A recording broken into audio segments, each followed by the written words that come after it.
of creation, day 1. What was? Yes? Very good. Day 2.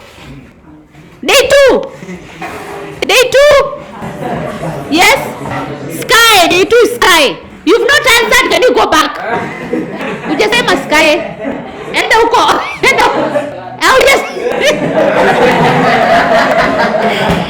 Ujasema sky. Day 3. Day 3. Day 3. Day 3. Yes?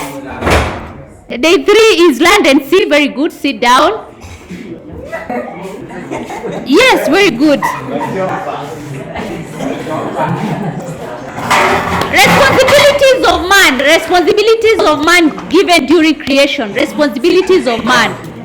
Wasijaambia muambie. Responsibilities of man given during creation. Yes.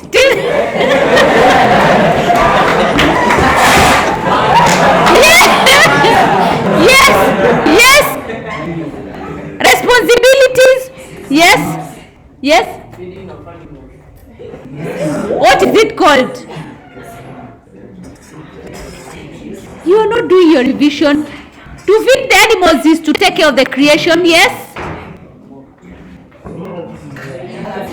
Yani amjui to marry, to procreate, to till the land, to obey God's commandments, to guard the...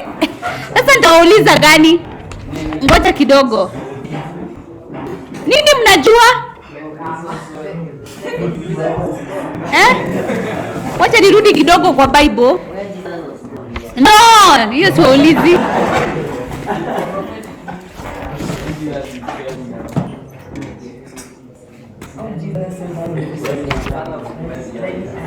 Major prophets. Major prophets.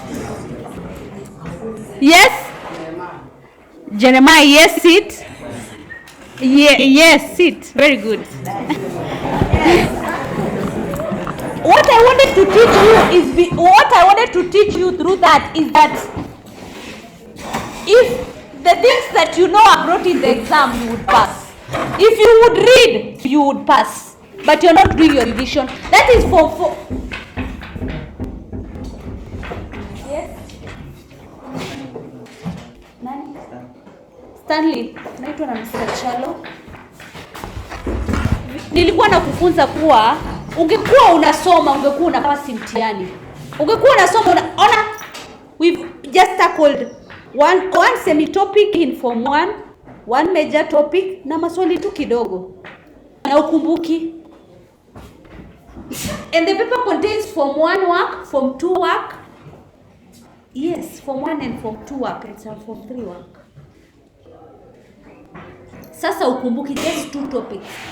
Form 1 ni topics ngapi? Unasikia guesswork. Endelea. Form